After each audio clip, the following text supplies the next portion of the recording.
Good afternoon. Welcome to Pitchorama Berlin. Thank you for joining us. This IETM session is both for the IETM members and the local art scene. It's your chance to share your project, your idea, and to find future projects and partners. Today we have 8 people from around the globe. We have Nigeria to Hungary, UK to Czech Republic, Norway to Canada, and of course, Germany. As with every IETM plenary and Pitchorama, we like to shine a light on the local art scene. So today we will hear, I think, 4 from Berlin. We shall invite each participant to pitch their project for 2 minutes. Some will show a video before, some will show a video after, and then we have roving mics in the room for questions. And I have some backup questions as well, so I might ask a few. We're going to start, please, with Georgia Jacob, who's programme producer for Fevered Sleep from London, UK. Thank you.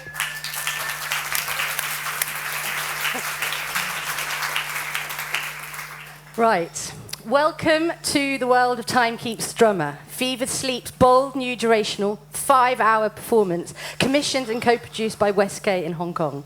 Our artistic directors wanted to work with children and to explore all aspects of time in a different way with them. It is performed entirely by children aged 8 to 11 and 1 adult drummer, and each version of the show is completely unique. In each location, we work with our partners to find a company of local children who join us for a 2-week professional rehearsal process, leading to a new performance every time.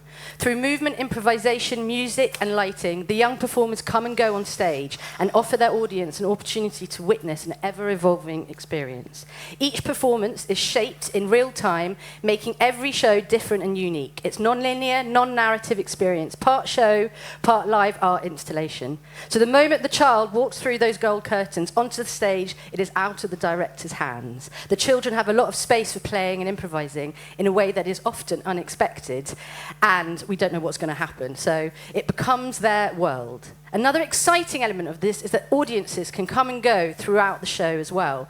So it takes time to kind of rest, and we want them to ignore the ticking of the clock. So you can stay for as long as you want and return as many times as you like. And we even encourage you to have a nap.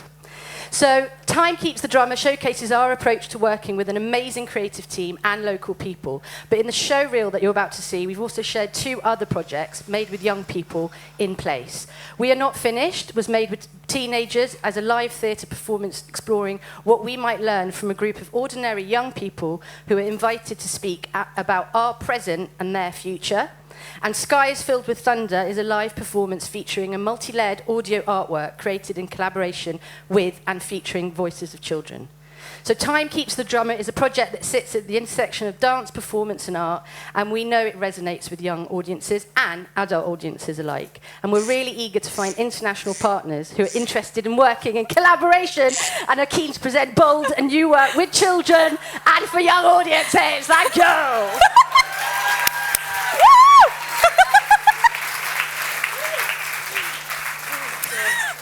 Well done. Can we play the video, please?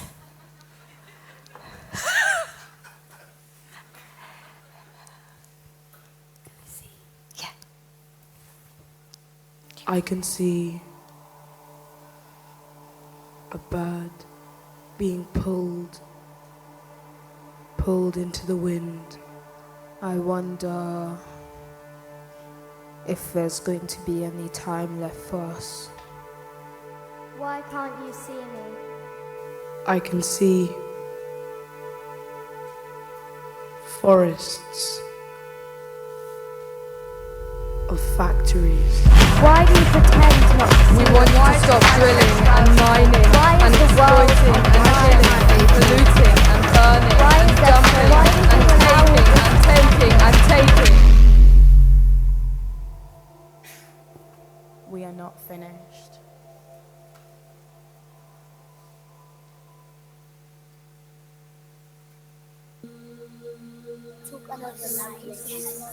You can open your eyes now. I feel really happy. I feel really tired. I want to be heard. It rains and it rains and it rains and it rains We have so much to tell you. This is my voice. Everyone have If only you'd listen. No one should. I feel invisible. I feel obsessed. I feel really excited. This is a story about home. This is a story about me. The sky is filled with thunder.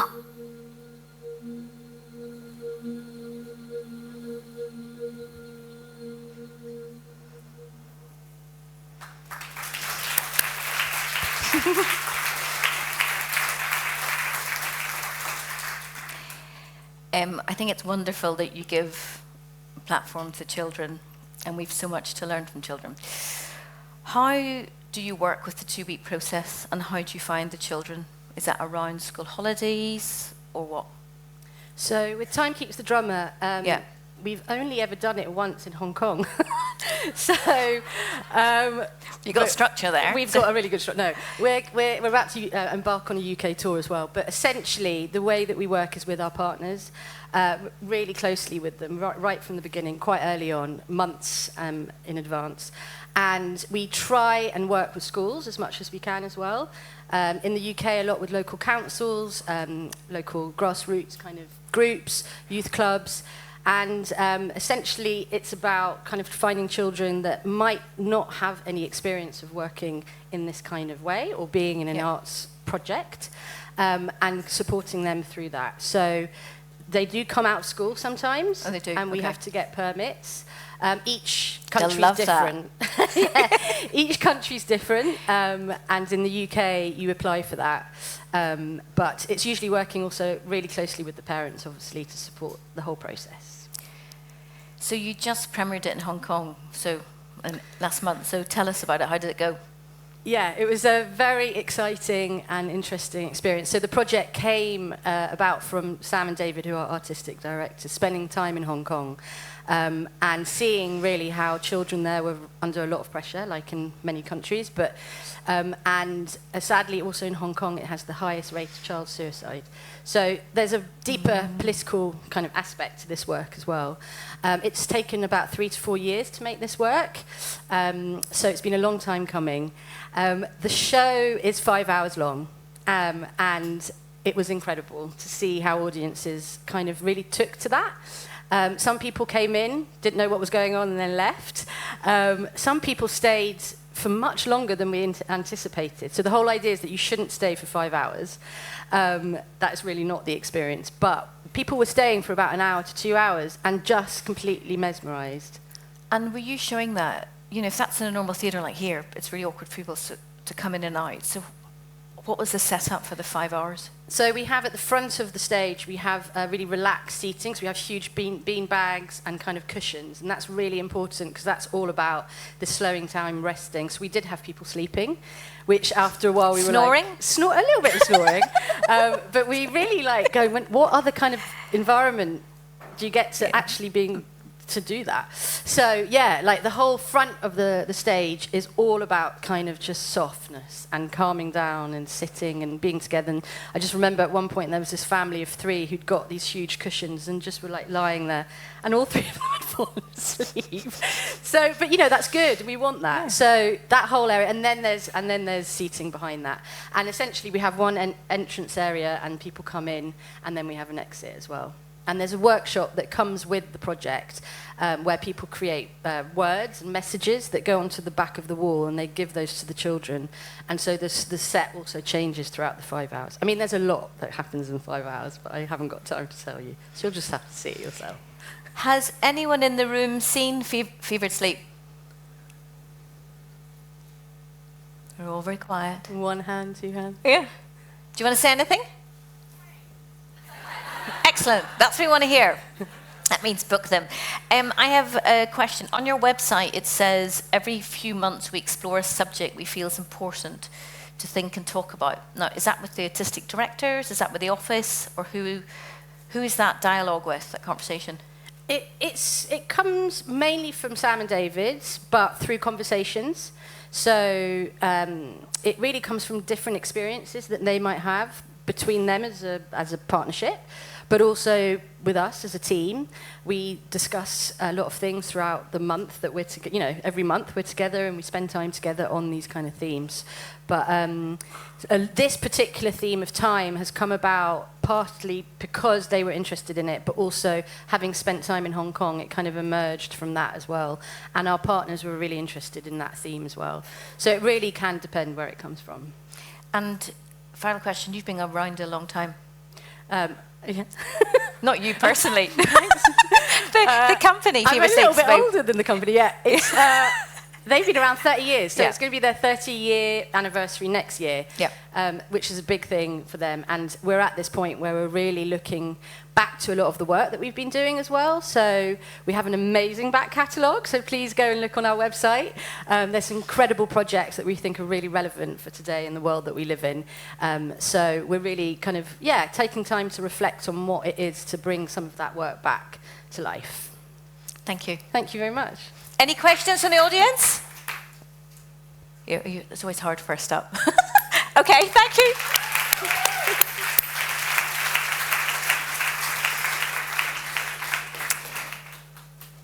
Next, we have Aneta Holodovsova from Prague, Czech Republic, who's the International Affairs Manager for Novasit. Welcome. We go video.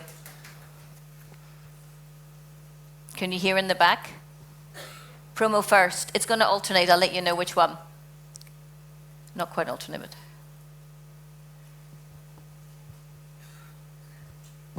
Can you hear us? Giselle? Can you play the promo, please?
Well, hello everyone. I'm Aneta and I'm in charge of the international networking of the festival and also of the company Novasit. I'm here to present Malá Inventura. It's a festival of new theater, but it's not just a showcase or festival. As you could have seen, it's like full of the networking activities, like the accompanying program is very rich, let's say. So I would put it this way. It is a strategic platform supporting new theater and performance throughout the year.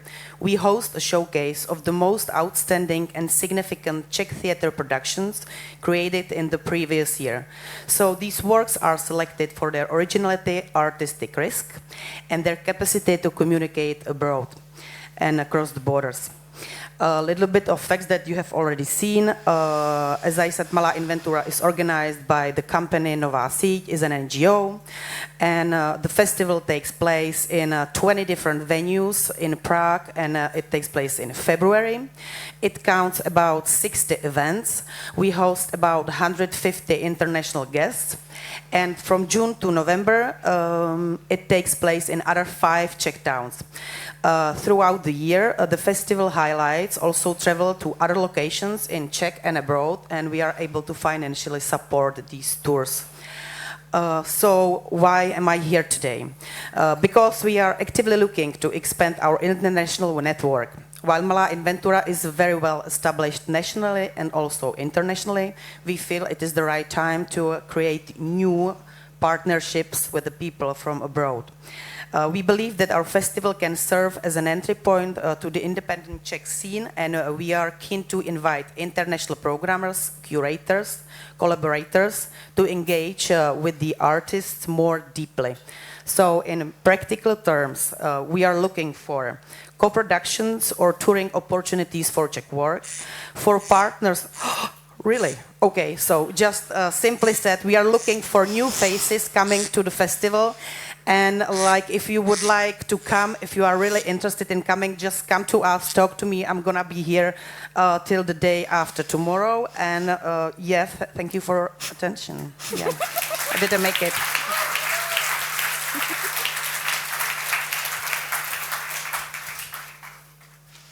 Well done. How do you, I mean, I'm going to get to the point because lots of IETM members are in that video, but that's part 2 of the chat. Yeah, that's right. You all recognise yourselves. How do you find the most significant Czech productions, and how do you qualify that? The festival is curated. So we have a board of the dramaturgs, and this dramaturgical board is composed of 4 different persons, and also this board includes our artistic director. And as far as I know, like all of them, they just very beautifully go within the whole year. They observe the scene and they really go to see the pieces. And then in the end of the year, we have an open call. So the artists, they can apply for the participation in the festival. And then like the guys from the dramaturgical board, they already know the pieces. And I'm not included in that process, but as far as I know, it's always very difficult decision to choose just a few of them. So this is it. This is what I can say. A lot of you, 160 yeah. events. You say about touring around 5 other towns after Prague. That's with a view to what? What is the aim of that when you talk about the touring? I don't understand. It's my accent. You said in your pitch, yeah. you know, that they tour to 5 other cities. Yes. In the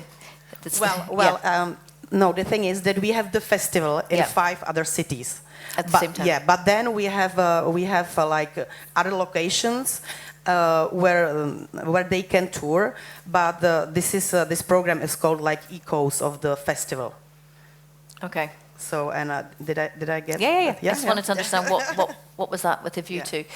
The IETM members in the room who've been, can you please come grab a mic and say something? Because go on. Who's here? Who's been? Go on, grab a mic, say something, because it's nice for the room to hear about the experience. I was there. Good. You got a mic. Go. It's Beckberger here. Yes, I was there a couple times.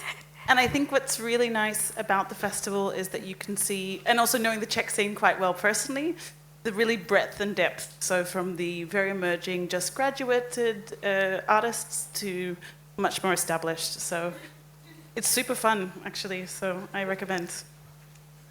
And did you book something from it? I didn't that year, but the following year, my predecessor, Santa, did. Yes, we brought the children's vegetable work, the vegetable ballet, which is a great work. So yes. I mean, effectively, you're giving onward touring support. Yes, yes. I don't know if I just managed to say it, but this is what we do. Like, if there are the curators who pick up a show, so we are able to financially support that. I also want to tell about that. I went to the festival and it was what? We can't see where yours. I went to the festival. I'm from a Danish festival for independent performing arts. And after that, we actually booked 2 pieces from that festival and presented it at our festival. And we had the pleasure to get support for that from the Czech Ministry of Culture. So, and another thing I want to say that's great about the festival is that they provide videos of all the pieces shown very shortly after the festival. So if some shows you didn't manage to see, you get the links for the full video documentation. Always better to see it live, though. I think someone down here was going to say something. Yeah. Just a question about the dates of the next festival, because that had dates for 2024. What are the dates for 2026? 2026, it usually takes place the last week in February, but maybe I'm going to ask my colleagues. They will know better than me. They are sitting here. Do you know?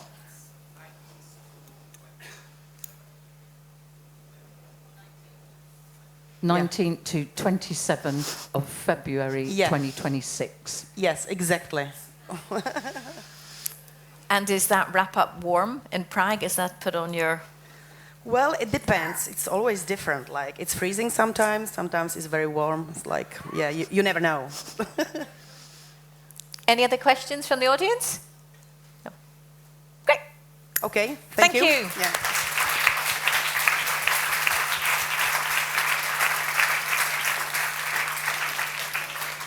Next, we have Ezenwa Okoro, who is Program Director of Street Project, Abuja, Nigeria. And Ezenwa is also a global connector. Woo! Giselle, can we have the video first, please? Thank you. Don't you understand? There isn't enough room at the table. Since 1960. Nothing can drive us insane, 'cause we get paid.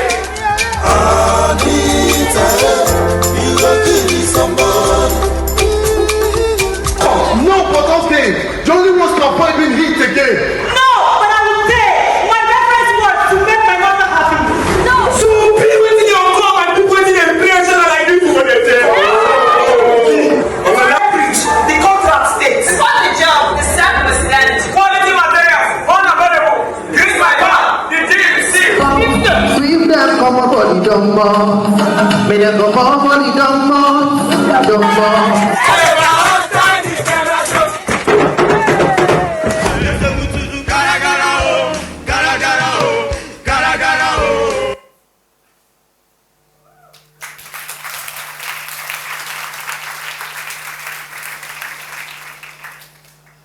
I come from a country called Nigeria in West Africa. In my country, we are made up of over 200 million people, over 100 tribal groups that speaks over 100 languages. But politicians have found a way to use this to divide the people, play negative politics. Instead of this being a strength in diversity to unite the country, we've been through a civil war and so many civil dislocations. Advocacy is an infusion of the performing arts and social justice advocacy put into one word, advocacy. What we have done in the past 3 years is to use the creative arts and the performing arts to unite Nigerians across religious and ethnic divide, which the politicians have failed to do. We have done this over 3 years, and the United Nations has endorsed our program.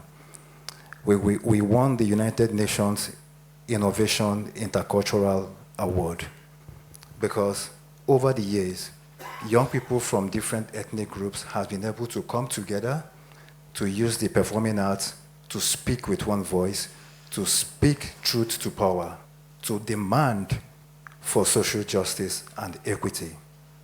As I speak to you today, we have been able to establish 7 chapters across Nigerian cities, in 7 cities as I speak. Over 3,000 youth has come on board from different ethnic groups. What I'm proposing is that we want to take this to the global arena, having seen that it works locally.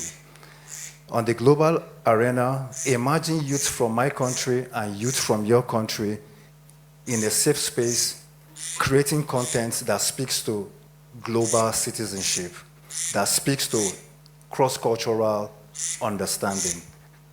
This is my proposition. Thank you.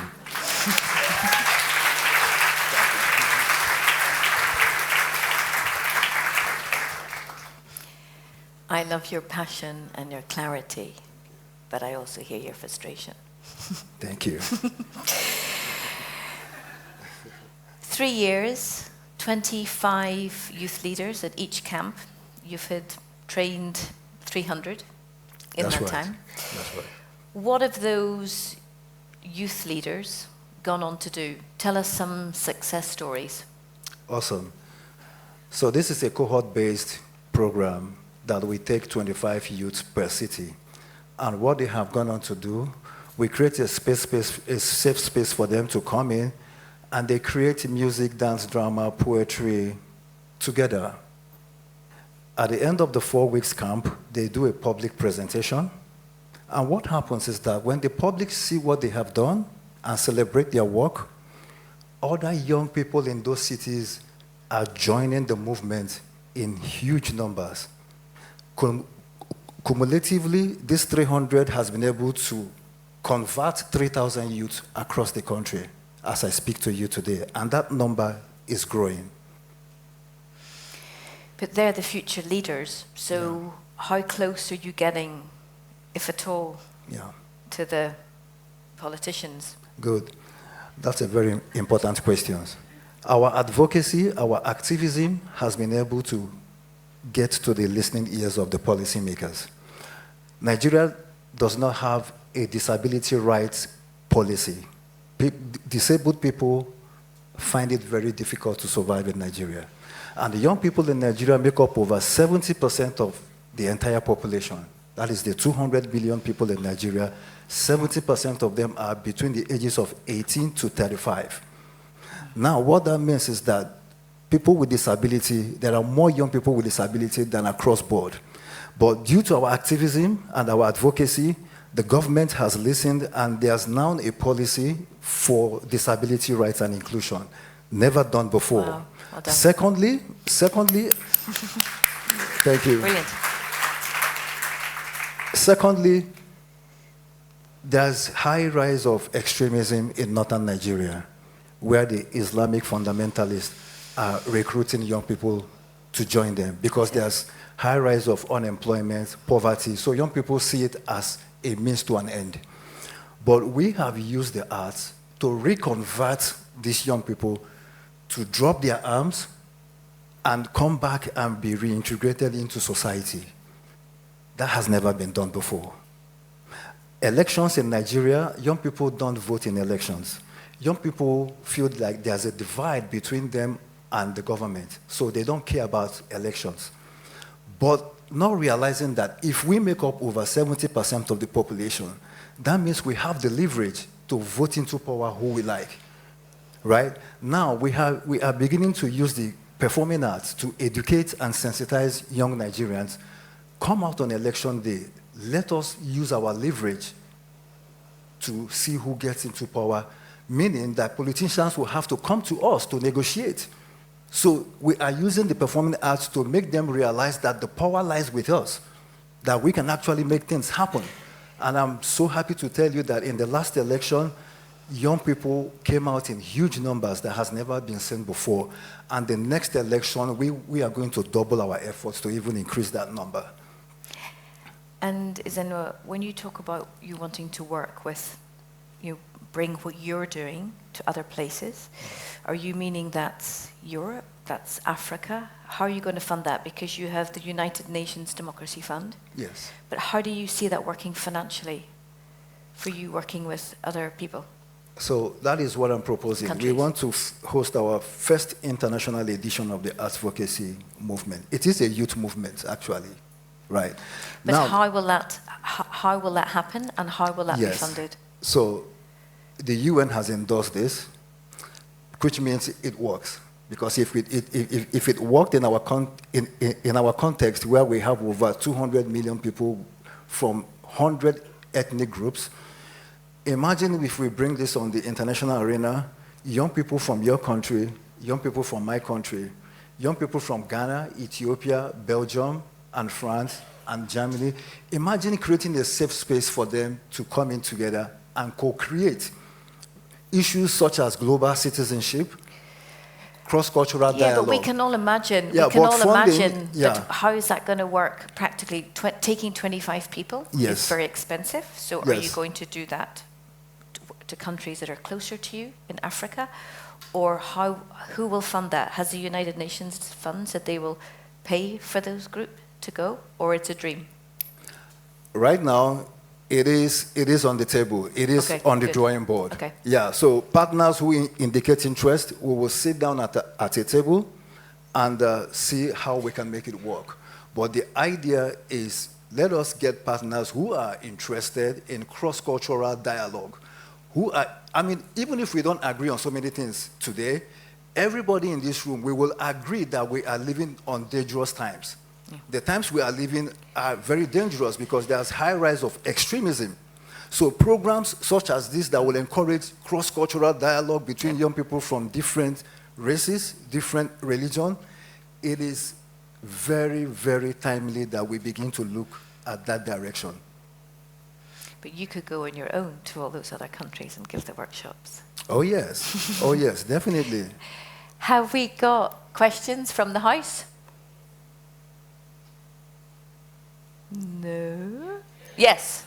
I can't see. I'm so sorry. You need to say yes. Yes, it's me. Thank you. Thank you. Just listening to about all of this, and there's so much information and so much work that it seems like you're doing. This is not a question, but more a thought, and maybe it is wrapped in a question actually. But thinking about different European countries and how there's actually majority usually of the black communities are Nigerian communities, because Nigerians are everywhere, and I love this, and you will find us everywhere. And I guess maybe it's a question also to the room if anyone works with, because also I would like to see some sort of like art advocacy happen in some European country in some way, and trying to think about how that can root itself within that European country, within a Nigerian context, so that it's not lost, because I think that's really important. I guess more a question to the room as well, if anyone's working with like Nigerian arts collectives, like trying to make those connections for them, and is that something that you, like when you're talking about working with youth in different countries, maybe not a question but a comment of like, it would be interesting to see you work with other Nigerian youth collectives that are in European countries, because I think that they need that. Absolutely. I would love to discuss that even further with you. The Africans in diaspora in Europe and across the world, we would love to work with them. We would love to explore the experiences they have had trying to integrate into the European communities where they find themselves. What are their lived experiences that we can use music, dance, drama, poetry to highlight? Because we want to bring the issue about migration to the front burner. We want to throw light on it so that people across the world could actually understand what are the dynamics at play that some people might not really see. Why do people leave Africa in droves and come to Europe? There is an underlying factor that's driving people to do that. Nobody wants to go to the Mediterranean and sink and die. Nobody wants that. Something makes them to leave their homes and try to take that risk. So we want to throw light on that, using music, dance, drama, using the performing arts to bring such stories to life. I go? Thank you. Thank you. Well done. You're doing amazing work. Thank you. Absolutely. I have still a question. Oh, another one. Yeah. Yes, All right. yes. Hi, I'm Silvia Ribeiro from Beloura Collective. I would like to know where you're based in Nigeria. Abuja. Abuja? Yes, okay. Abuja, the federal capital of Nigeria. Okay. Yeah. And our collective does artivism, so I don't know yet how we can connect, but we can chat after and talk about the network on artivism. And we work a lot with migrant background people in Italy and in Europe, so we can connect later about it. Absolutely. I'll be so happy to do that. Yes. I'll be so happy to do that. And being selected for the Global Connectors program has even opened another chapter for me, because on my way here, coming from Nigeria, I received an invitation from the Arts and Human Rights Festival in Serbia, in Belgrade, to bring to come and make a presentation about this. Brilliant. And so I'm looking forward to cross-cultural collaborations such as this. It's exactly what Thank IETM you is so about. much. Thank you. Thank you.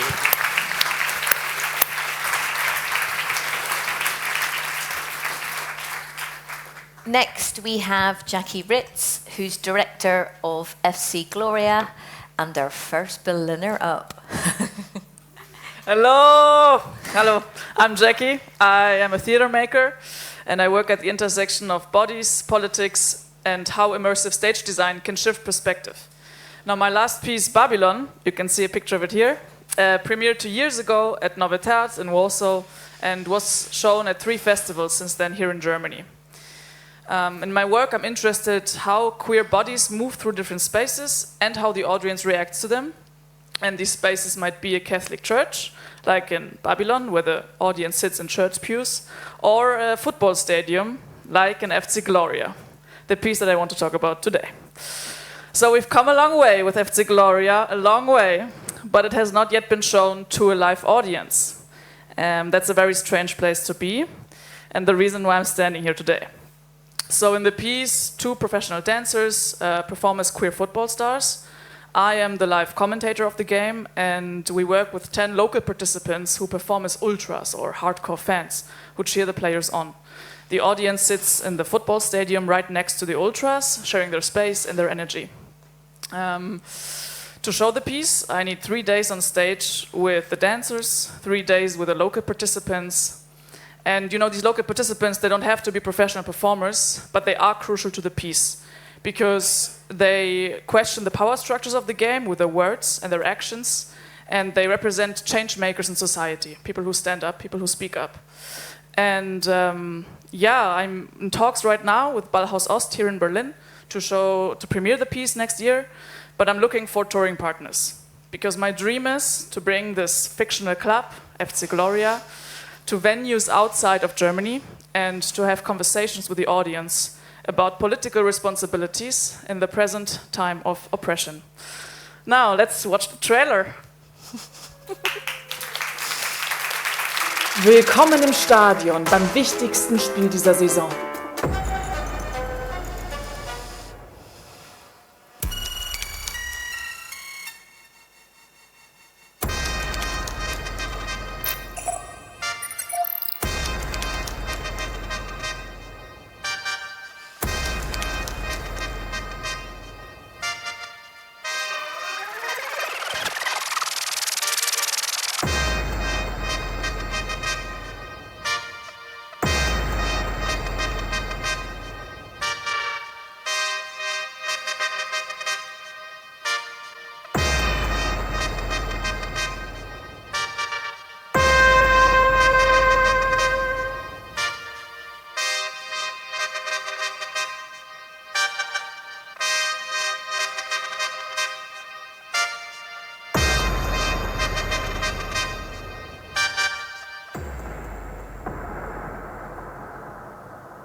wenn sie weiter so wenig Druck ausüben, angreifen.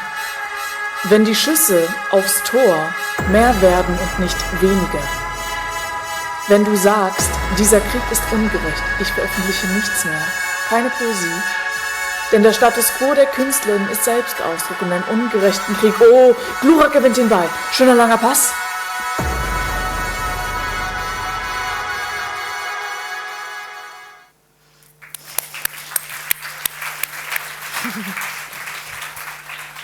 Well done. In your pitch, you mentioned the ultras, which are the participants that you're looking for. 3 days. What are you doing with them? Just give it, because you've got 3 days on stage with the professional dancers, and then you need another 3 days. Just talk a little bit through the process, what you're looking for, what you're doing with them. Yeah, so of course I would talk to them about the piece and make sure they understand everything, because it's a poetic text and of course there's interpretation. But I would definitely also rehearse with them the national anthem, which is a fictional national anthem.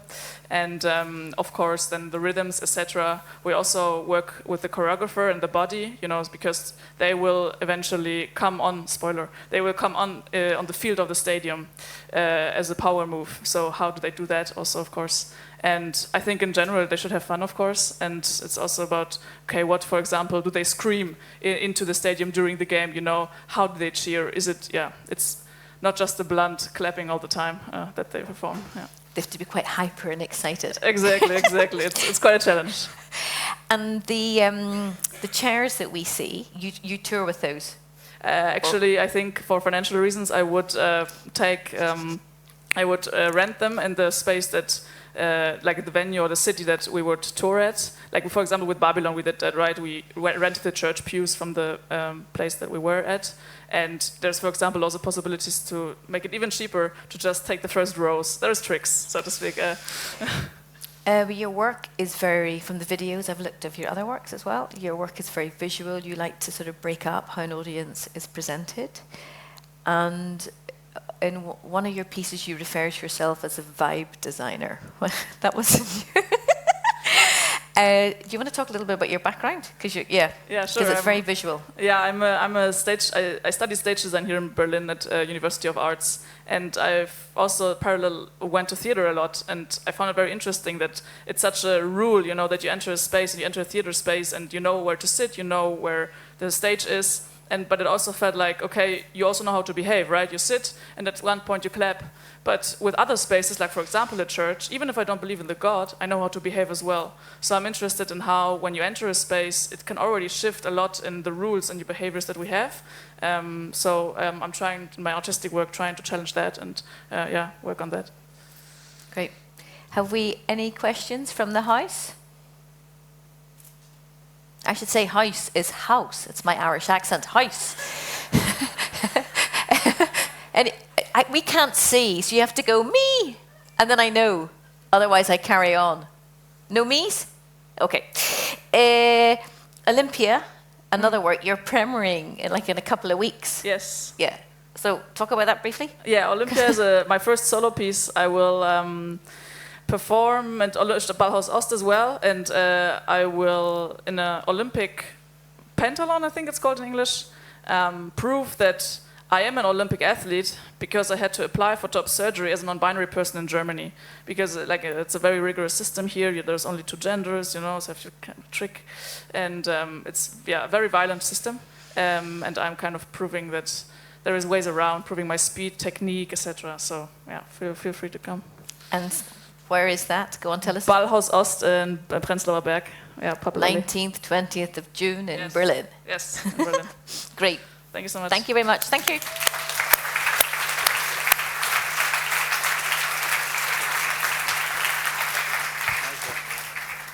I hope all the football fans in the room speak after to Jackie. Now we have Mate Tanke, who's project manager for Acting for Climate Change, based in Budapest. Acting for Climate. Acting for Climate. Did I say that? Oh, sorry. I actually have Acting for Climate in front of me. Aaron, sorry. But the company is also Norwegian, we should say. Yes. Okay. So we're going to show the video first, please.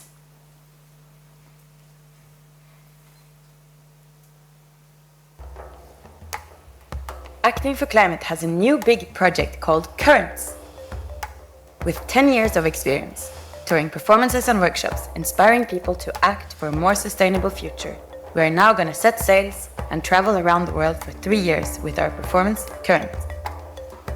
The goal is to explore how we can be regenerative as humans and artists, being a positive force in the world, going beyond sustainability and making ourselves and the more than human world thrive. In each place we go, we link up with local artists and environmentalists to exchange and explore ideas and practices. Nourished by this exchange, we will play our site-specific performance together with local artists. Why? We need to mend the gap between what we know about the climate and biodiversity crisis and the actions we're taking. As artists, we have the possibility to vote and connect to people's feelings. Therefore, we have a role to play in engaging people to act on the current crisis.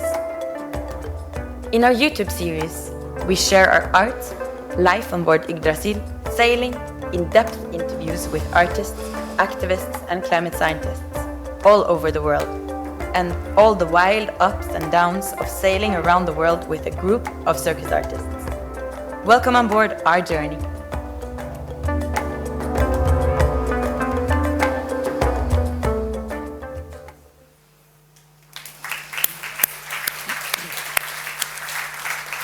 Hi everyone, thank you. So again, my name is Mate Tenka. I am the producer of Currents, and I'd just like to begin by highlighting 2 key motivations.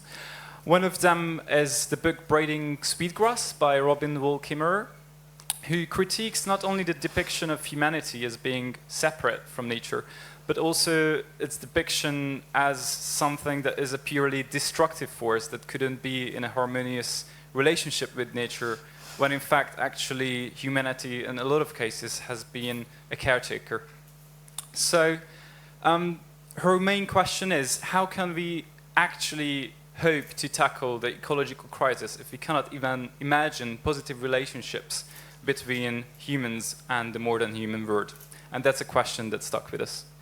The other one is that we acknowledge that the ecological crisis is a global problem, so we cannot possibly tackle it in this European bubble that we originate from. So acknowledging the need for climate justice, we are driven by this desire to collaborate with people all across the world.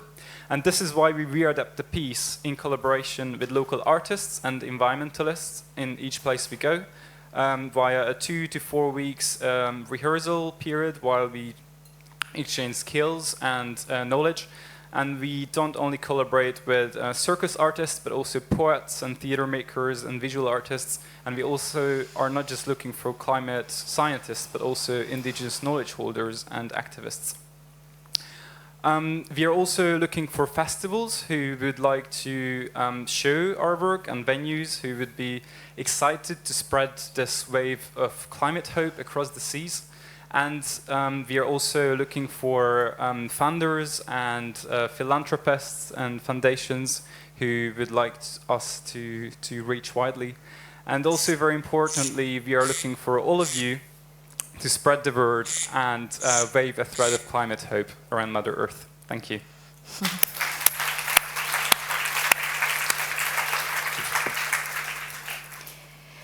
So where is Yggdrasil right now? Where's the boat? Yggdrasil is just off the coast of Colombia. We just had a collaboration with Circo Caribe there, and with Ubuntu Center, which is one of the local eco-villages there. We have a strategic collaboration with the Global Eco-Village Network, and so the crew has just set sail to go over to Guatemala. Nice. When you're doing the 2 to 4 weeks, sort of, where you talk about in each place, how do you find those people in advance, and who's paying for them? Is it the Norwegian Arts Council that's supporting them, because it's a 4-year project? Yes, so explain a little bit how that works for people. It's on a case-by-case basis. It's actually really weird not to be in anyone's geopolitical interest, because we are not a European collaboration project. We are not Ibero-American cooperation project. We always need to find different niches. So yes, in some of the cases it is the Norwegian Arts Council, in some of the cases it's European funding sources, in other cases it's local authorities who fund that. And in a lot of cases also, I mean, we also play for the hat sometimes, and we also raise funds in kind of more well-off places to be able to go to other more remote places who have less funds and offer activities for free sometimes. On your website, and in the pitch video I watched in advance, so I don't think you said it there, but I'm just curious. You said you mentioned ways of giving back to nature more than we take, and I want you just to expand on that. Yes, sure. So I think there is this idea of sufficiency. It came out really nicely. So one of the ways that we try to share knowledge on how to be regenerative is that we seek out all kind of knowledge holders around the world. And in Aruba, we had a nice talk with Nigel, who is featured in our first YouTube video, who is a climate activist. And one of the key problems in Aruba is the land being taken away by hotels. So one of the things that, and I mean that's important for humans, for the locals who are losing access to their own shores, but also for the local biodiversity. So one of the ways that they are trying to protect that is basically land back movement. So, but I mean, it's hard to give like a one-size-fits-all answer to that, but in their case, in Aruba, protecting the shores, which are important for the local biodiversity, not being taken up only by tourists, is one of the ways by giving back to nature. Great. Have we a question in the house? No me's? Me? Okay, Mike.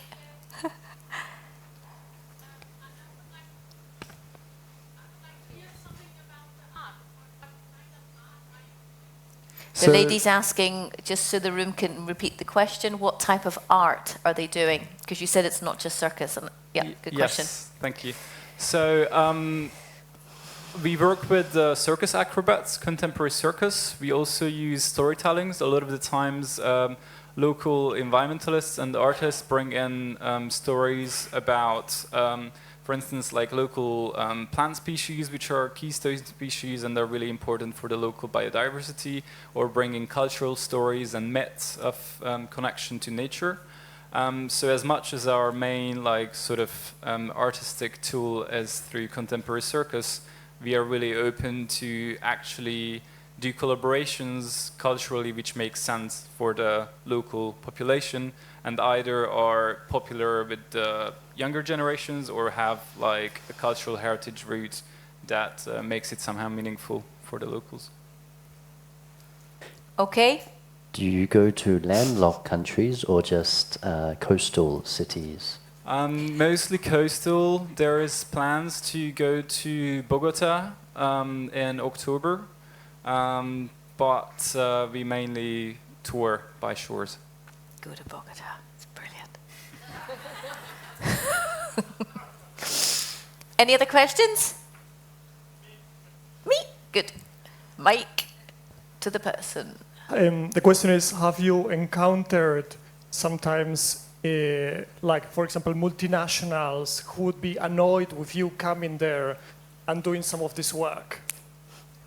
I know now that there's been a case recently. I think hotels are not always, surprisingly enough, right?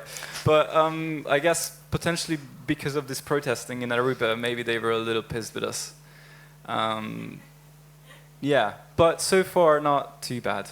In general, we encounter much more like a lot of hospitality and love, and it's one of the reasons why it's really worth doing this project. You get much more love than frustration or hatred.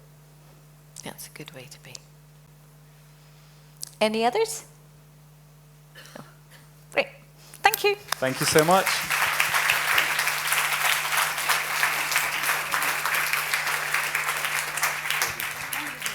Next, we have Alina Alishenka, who is the CEO and creative producer of Kirill Friends and Company, based in Berlin.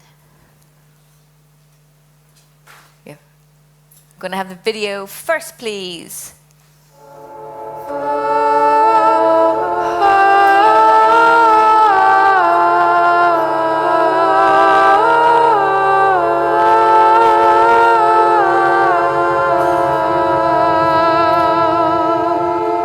Ladies and gents, let me proudly present orgasm, the theme that will surely transcend. Its presence, its movement, a rhythm, a break.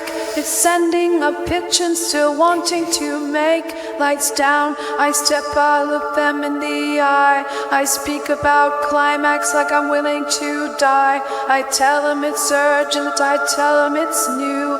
I tell them it's research, but is it all true? I make about bodies, I speak about truth, about rupture and longing, the hunger of youth. I dance about climax, perform about pain, but now I am pitching again and again. Oh, pitch me an orgasm, approve me tonight, or leave me in limbo mid-pleasure, mid-flight.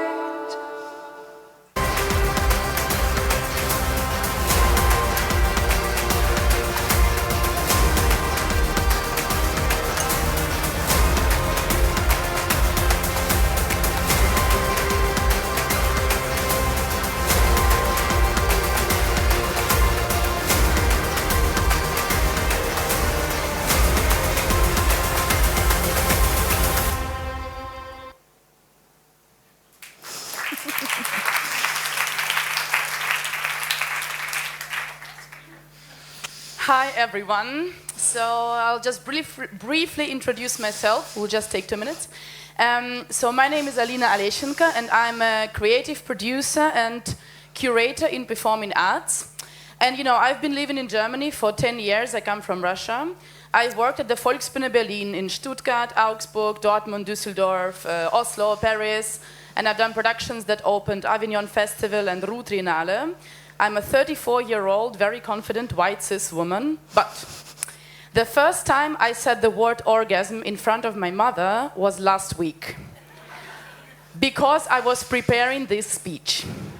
So, when the two amazing artists, Anya Demidova, who is in the room today, and Sasha Andriyashkin came to me and suggested a project about orgasm, I of course said yes immediately. And orgasm interests us both as a metaphor and as a direct experience. And we've been working on this project for several months to develop the idea and already received the funding from the Thielhaus Foundation to do the basic research, and we're now looking for partners in crime to bring the project further. So, are you interested in participatory theater? Are you maybe a venue that can host us and together apply for funding? Maybe you're like a rich person who wants to support orgasm, then we're looking for you. Our project consists of 2 formats that are connected with each other. It's a workshop with local communities and a performance with 5 actors on stage.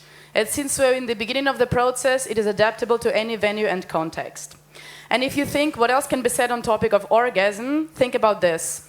When was the last time you have been to a performance that started with an actor coming on stage and promising you that you will receive orgasm at the end of the evening?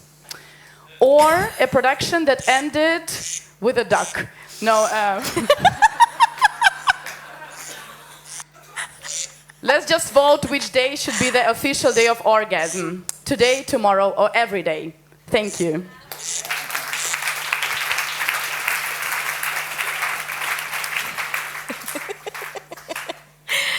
I rehearsed it was just 30 seconds, I promise. What exactly are you looking for the partners? Because, yeah, there's 3 of you, but go, what exactly are you looking for? Yes, so basically there's 3 of us in the team right now, but we also have a pool of artists with whom we want to work together. But we want to make a production that is touring internationally and that is done at different venues. That's why we have like the local part, a workshop with local community, and we have a performance. So we're looking for partners who want to create this performance with us, preferably an institution or maybe like a venue or a festival that can together with us apply for funding. And you've got funding for the R&D section, so when are you looking at premiering it? 26? Yes, as soon as possible. We need like 6 weeks of rehearsal, 1 week. So the first stage is like a laboratory that we want to do together for 1 week. Then we need a little bit time for more research, and then 6 weeks and you have orgasm. And you're the dramaturg on it. So I'm very lucky to work with artists who care about expertise more than about function. So I'm responsible for like budget and being funny, but yeah. Thank you. And I think you need to, when you're touring, guarantee people get their money back if they don't orgasm. Have you thought about that? Exactly. Have we got any questions from the house? No, you're silent. Thank you very much. Thank you.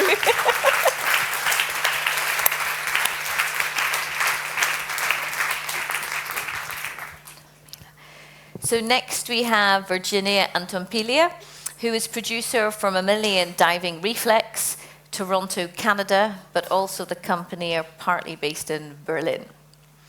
We're going to have the video first, please.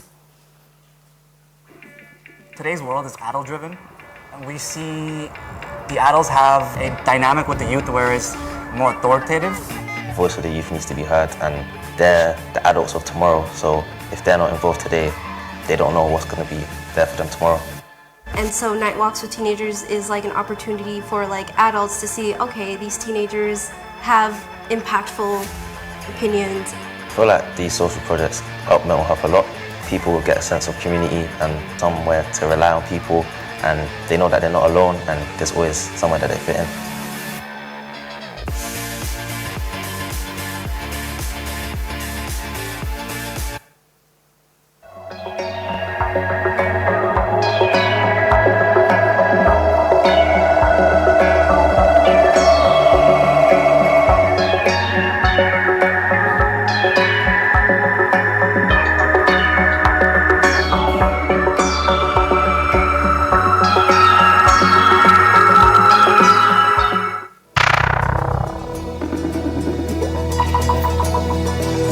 In the first quarter of the 21st century, Filipino people were everywhere, involved in everything. We took care of you. We fed you, we healed you, we banked you, we flew you. We kept the whole thing running. We didn't rule the world, we were the world. And on this day, at exactly this moment, we vanished. Copy that. Stand by.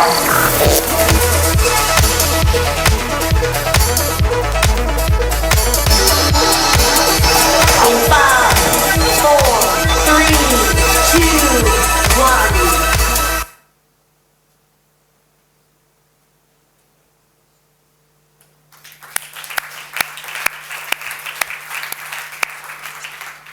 Hi everyone, my name is Virginia and I'm here to talk to you about a new work called Speed Dating with Cacti. So Speed Dating with Cacti is a guided walk through a natural space currently being designed for a botanical garden. The local collaborators are all experts of the present moment. The main guides are a group of teenagers who lead the audience through a number of encounters with the others who they seem to accidentally bump into.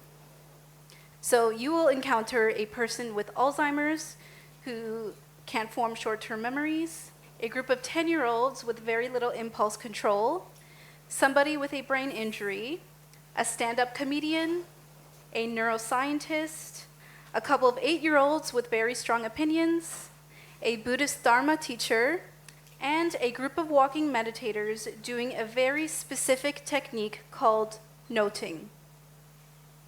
The project looks at the narrowing gap between science and spirituality, with the entry being the question of plant consciousness. The walk explores various models for thinking about the origin and nature of consciousness and the nature of reality. Throughout the walk, the audience participates in demonstrations, meditations, and interactions that look at these themes in a very experiential way. For example, the audience observes the speed at which the moment a soap bubble pops is something that has occurred in the past. They also observe the calming effects of staring at bamboo. They dance to ABBA's Dancing Queen at a rate 4 times slower than normal, demonstrating the world that the common housefly sees with its very rapid vision. Finally, they're invited to explore the present moment by joining a group of children chasing an ice cream truck, which happens to have only one flavor, nothing flavored ice cream. At this point, our need is to work with presenters who have access to a large natural space, are interested in making deep connections with locals, and who can host a small team for about a month. On the presenter side, we would need organizations who are very experienced or want to get experience at deep community engagement, work with vulnerable populations, and ideally have relationships to schools, youth arts groups, social service facilities, and other organizations, senior homes, etc. In any case, if complex long-term community engagement with challenging populations and dense theoretical demonstrations led by teenagers sound like a fun time to you, please reach out.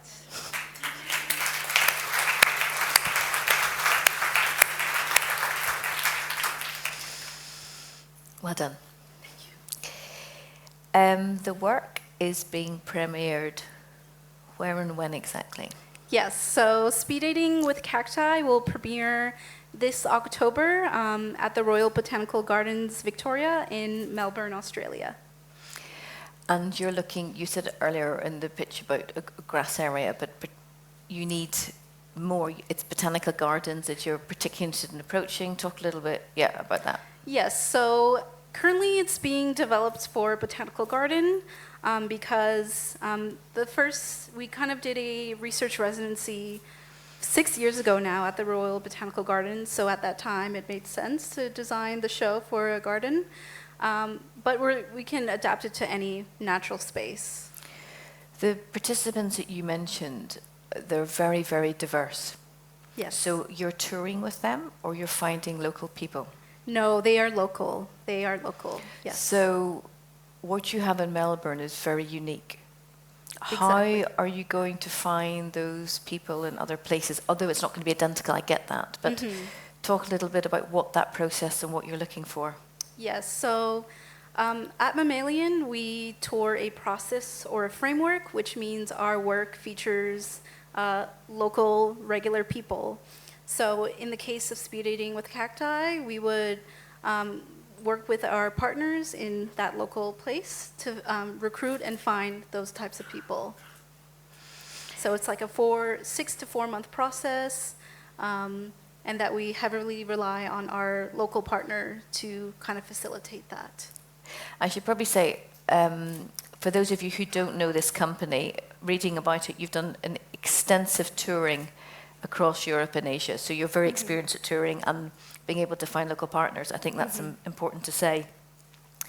You named yourself after a reflex found in mammals which increases the chances of survival when plunged into a cold, watery environment. Yes. Just so we know what the meaning behind the company is. Have we got questions from the house? No me's? On your website, you have, following orgasm actually, you have a show called All the Sex I've Ever Had. Yes. This work is performed by elders. You've toured it for over 13 years, which is amazing. I think it's still touring. It's definitely your cash cow. Tell us a little bit about it.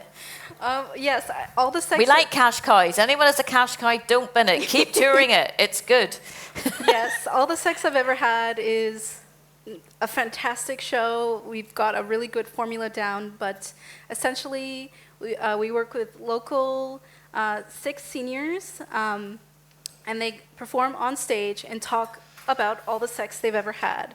So in that process, we come in and we interview them for 4 hours straight, go year by year, so when they were born all the way to the present moment, and ask everything about their love life, relationships, crushes, and what we do there is we turn it into a script, and then the seniors read it on stage.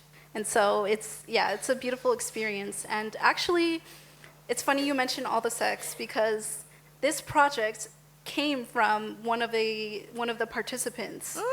So when we did the show in Melbourne in 2017, I believe, one of the cast members, B, she started developing Alzheimer's. And so our artistic director, Darren O'Donnell, began kind of continuing to collaborate with her, doing interviews with her, kind of documenting the process of what getting Alzheimer's is like. And so she's going to be a big part in the show when we premiere it in October. And so, yeah, that idea kind of sparked from her. Great. Yeah. Nice. Darren is based in Berlin, but the company is based in Canada, and they receive Canada Arts Council funding. So that means it's good for touring. Thank you very much. Thank you. Thank you.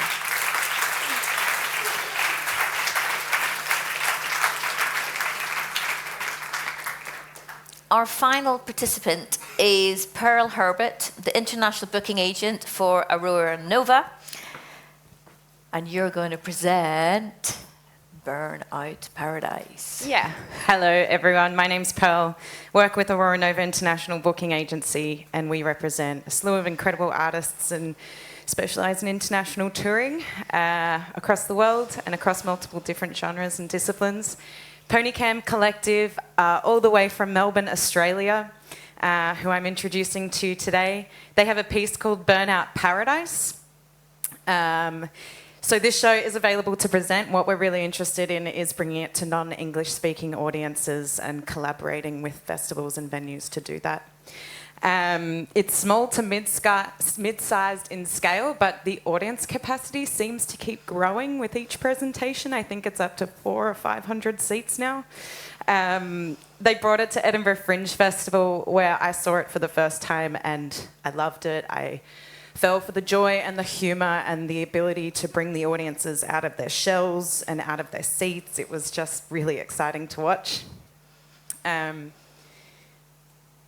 So Ponycam Collective are made up of 5 artistic directors that practice as a collective for 5 years now, collaborating with each other, communities, they're really community-driven, and with colleagues to make unique and creative experiences and transform unfamiliar spaces and draw in audiences in really unexpected ways.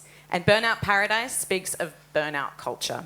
To get to the point of it, I think we've all touched burnout in our careers and lives, and Burnout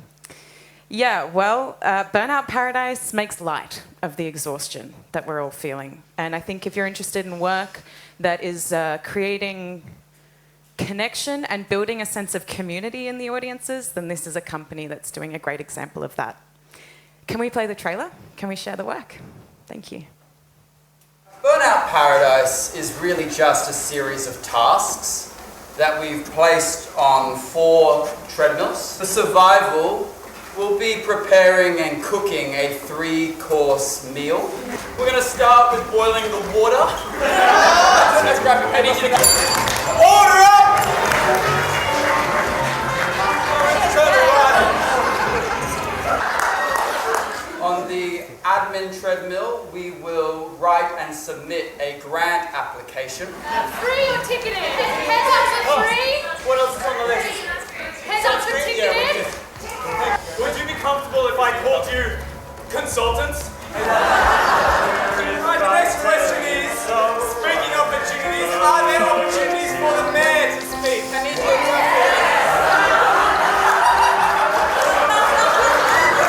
On the performance treadmill, we will perform 4 times for you across the evening.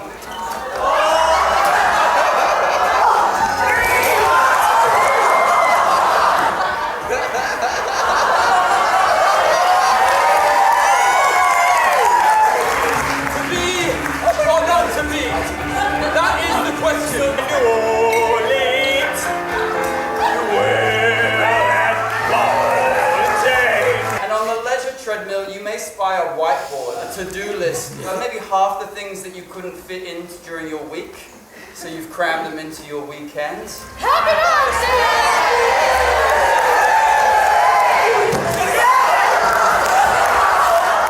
And too cold to play ball. So we sat in the house.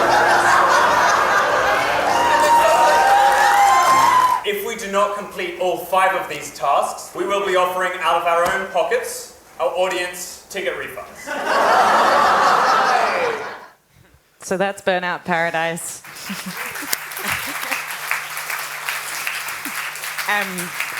I was just going to wrap up by saying there's up to 7 members travelling in the company, and there is a language plan by Ponycam Collective to incorporate a local performer wherever they may be invited, to make a language a part of the way that we connect and not a barrier in its presentation. So that's the host character that will be replaced locally. So you may only see 4 on stage, but there's 5 on stage, actually, and 1 is the host of the show. That's what confused me. Yeah. So they're planning a tour in Asia in 2026, Asia, Europe. and this is, I guess, where the language... Yeah, Asia, Europe, and bringing to the UK in 2026. Yeah. Great. And you're going to Ireland this summer? Performing at Cork next month. June. Lovely Cork, great food. Capital of food in Ireland. One thing apologies. One thing I forgot to mention is the set is all locally sourced, which is an important I was about factor. to ask you that, saying, where are you, if you got a set in Europe, so you ask everyone to give what do you tour with? Actually, what are you literally carrying? 1 excess suitcase. And very good. Personal 32 items. kilos or 28? We can negotiate. 28 is domestic, 32 international. There you go. for touring. 25 leaving Australia. I love this because it's chaos, it's human multitasking, it's endurance, it's fun. Who in the audience has seen it? Who saw it at Summer Hall last? I didn't see it at Summer Hall. Go for it. Go on. Speak up.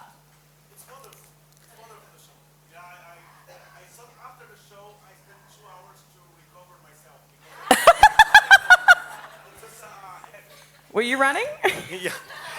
I was running with them because we are doing the performance with them, and then I had so many adrenaline, and then I was so excited and so happy, and then I love the show. I recommend for everybody to see, to program. It's great.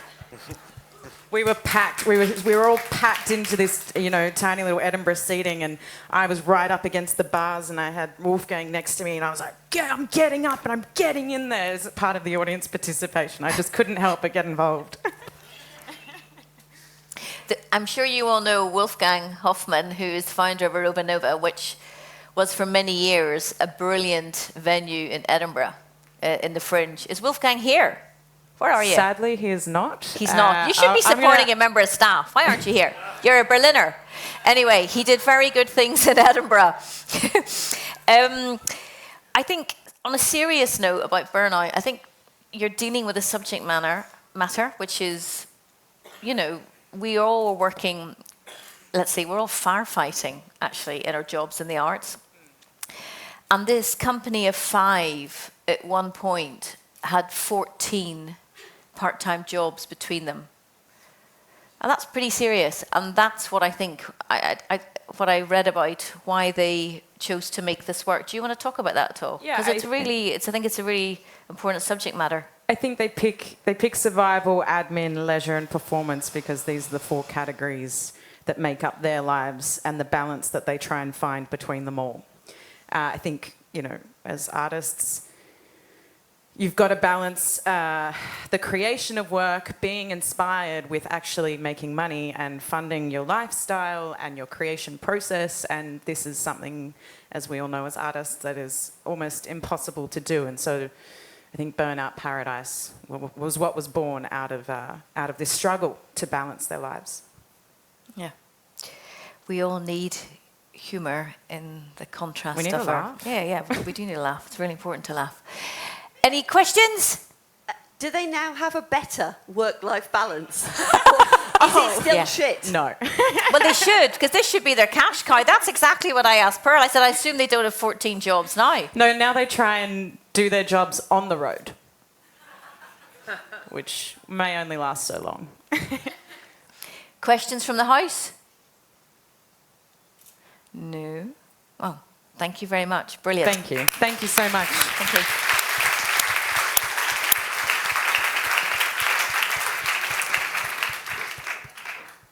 2 minutes over. Sorry, ITM. The next Pitchorama open call will be spring.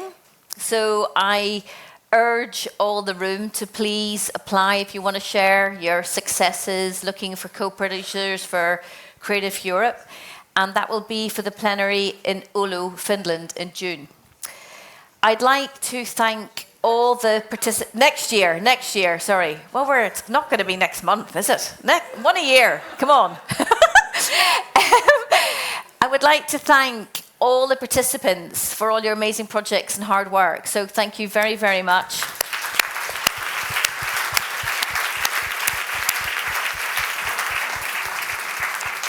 And I'd particularly like to thank Anna Schneider and Franziska Pievos from ufaFabrik and Toya and Gazelle from IETM. Massive thank you. And also to Petra Polzy, oh, she's up there, her name, who was on the panel for Pitchorama. Thank you all very, very much. Thank you.